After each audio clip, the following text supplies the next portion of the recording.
Hey guys, it's Maymay and welcome to our Sunday morning heart journey video. Today I want to do something a little different, and that is I want to try to answer a question that we've been receiving, which I think is a very valid question, and I want to do it with your help. So here's what I mean. I want you guys to give your tips and tricks in the comments below for studying scripture. This has been a question that I've received from a lot of people, and it is, where do I start? How do I begin? What should I use? And I totally understand it. There's so much noise out there today. There's so many books and so many references and so many translations and so many thoughts and opinions. And it's like, where do you start? Who do you believe? And how do you begin? So what I thought would be really cool, I attend church most weeks. If I can be at church, I'm at church. And when I'm at church, I'm fortunate enough that I get to sit into a Sunday school class with fellow believers and read scripture, study scripture, and discuss things back and forth. When I'm in a worship service, I get to worship God through song, through music, and I get to hear the preaching of the word from my pastor. And then on Wednesday night, we have another Bible study where we get together and we're able to break the word down even more detail and discuss it back and forth. Now, some people are either not familiar with how that works. Church could be very foreign to them, or they may not be able to get out of their home and get to that setting. So what I thought is really neat when I started to think about what we do here in this setting, we're basically just one big Sunday school class, you know. You guys watch each week, and I hear from you. Some of our viewers that watch are pastors and pastors' wives, pastors' families. Some of you guys are Sunday school teachers. Some of you teach children and youth ministers. There is a wealth of knowledge in our viewership. And that's what we need to use the comment section for. Not for, this is the thing about comment section, not for arguing, fighting, and nitpicking and breaking things apart, but for literally encouraging each other and teaching each other in the ways we do things. So what I'd like for you to do, we're going to do several parts in this little discussion that I'm doing. What I'd like for you to do is in the comment section below, give your tips and ideas and ways that you study the word. It may be the same as someone else's, it may not, but I promise you, you'll have some piece of knowledge that'll really strike a chord with another viewer, and it might even send them on a brand new journey in the Word. So let's talk about studying the Word. There are lots of ways to do it, and the first thing I want to say is this. It can be very overwhelming, which I talked about in the beginning. You may be a person who heads to the church for the first time, and you're sitting in a class, and the teacher says, everybody turn to the book of John. We'll start there because we're going to talk about that in a second. And you don't even know where John is.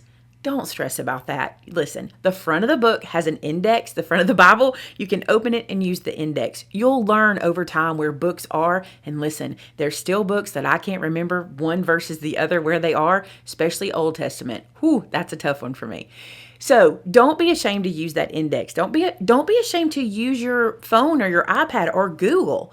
You can search the word. A great place to use technology for the word is BibleGateway.com. That's a great one to use. So consider using that. There's even Bible reading plans and study plans on Bible Gateway. So you can do that. Another thing to do is to just take out a notebook. Here's a great way to study. Take out a notebook. Open your Bible to the book of John, okay? This is a great place to start. Let me clarify too, because if you are new to this and I'm confusing you, and even if you're not new, this might be something that you didn't realize. There's 4 Gospels that start in the New Testament. They are Matthew, Mark, Luke, and John. If you even type in, what book of the Bible should I read first? More than likely, they're going to send you to the book of John and read that one. Start there. Most of us want to start in Genesis. I understand. Page 1, start at page 1.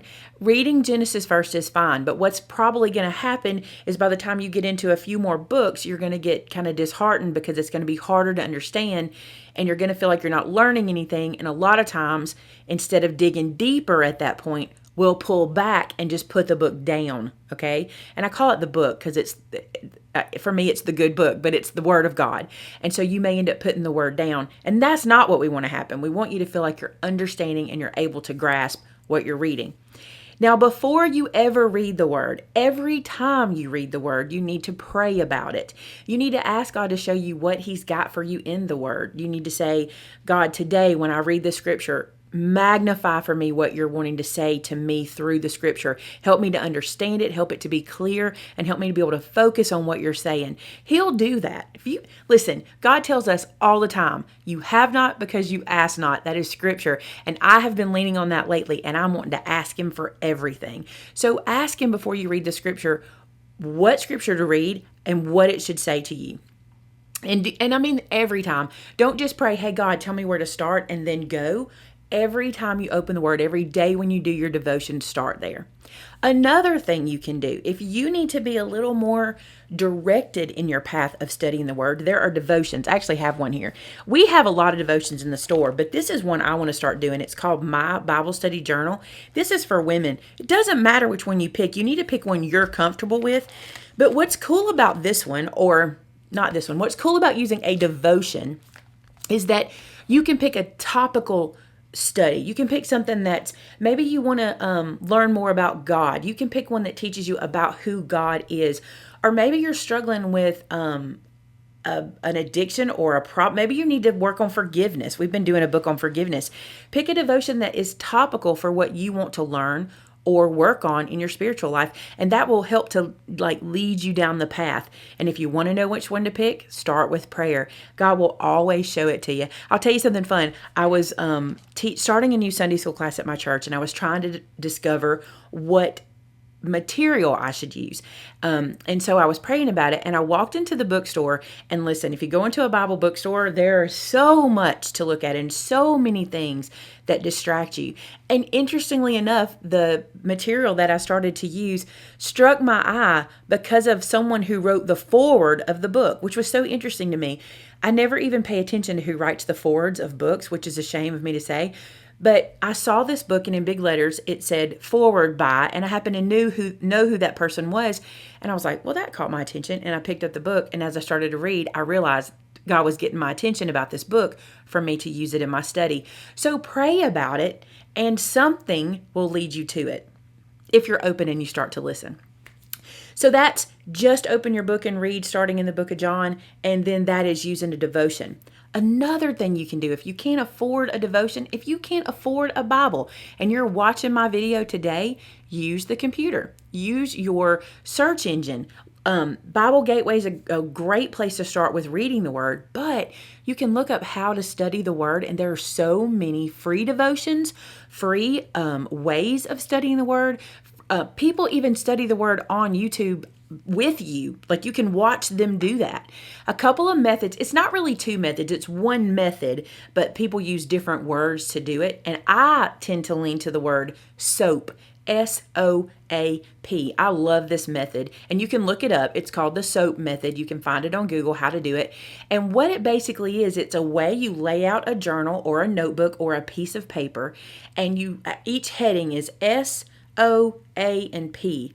S means scripture, so you write out the scripture or you write the reference to the scripture you're studying. And then O is observation. What have you observed from that scripture? You write that down. A is application. How can you apply the scripture that you read that day to your life and to your daily walk with Christ? And then P is prayer. And you can write your prayer or say a prayer, but it leads you in that direction. Again, you start with P first, you start with prayer first, and you end with prayer, always, okay? Now, I'm not perfect. I don't know every word of the Bible. I don't know everything I need to know. And you know what? That's kind of part of the fun. I learn more every time I'm with you guys, or I'm at church, or I'm in a Bible study. I love how I'm learning something new every day. And I'm always hearing things from my peers that I don't even think about until they say it, and then it makes a mark in my life. For example, Jamie that works for us, we were talking about a situation, and she made this statement. It's like my grandma used to say, if you're going to pray about it, don't worry about it. And if you're going to worry about it, don't pray about it. And I was like, wow, that's really good. I want to put that into my memory so I can remember. If I've prayed about it, let God have it. Don't worry about it, right? So I love when we can feed off of each other like that. I hope this video hasn't been too rambly. This is actually the second time I filmed it because the first time I was all over the place. But I was thinking I really want to get this message out to you guys and talk to you about it. So I hope this will help you in your Bible study. And better than that, read what people who know a lot more than me are going to say in the comments, because I promise you there are some folks with some really good tips below. I'll do my best to moderate the comments between me and Tamitha to make sure if you post sometimes when you post a comment, it gets sent into what they call held for review comments. And so we have to go in and approve those comments. So that's why you may type a comment and never see it under a video. Sometimes YouTube holds some aside if they get nervous about the comment. So we'll try to be real diligent about approving them as much as we can. All right, guys, thanks so much for watching. I hope you have a blessed Sunday. Enjoy God in every aspect that He is. And if you're a person who can't head to church today and be with a group of believers, look online. You'll find resources. You'll be able to join a church that you can watch every Sunday morning from online. I do want to caution you, okay?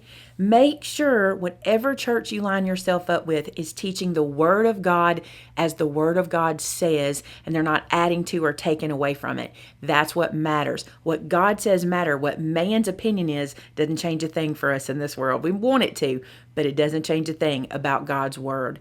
Thank you so much for watching. Have a blessed Sunday, and we'll see you again next week. Love you guys. Bye-bye.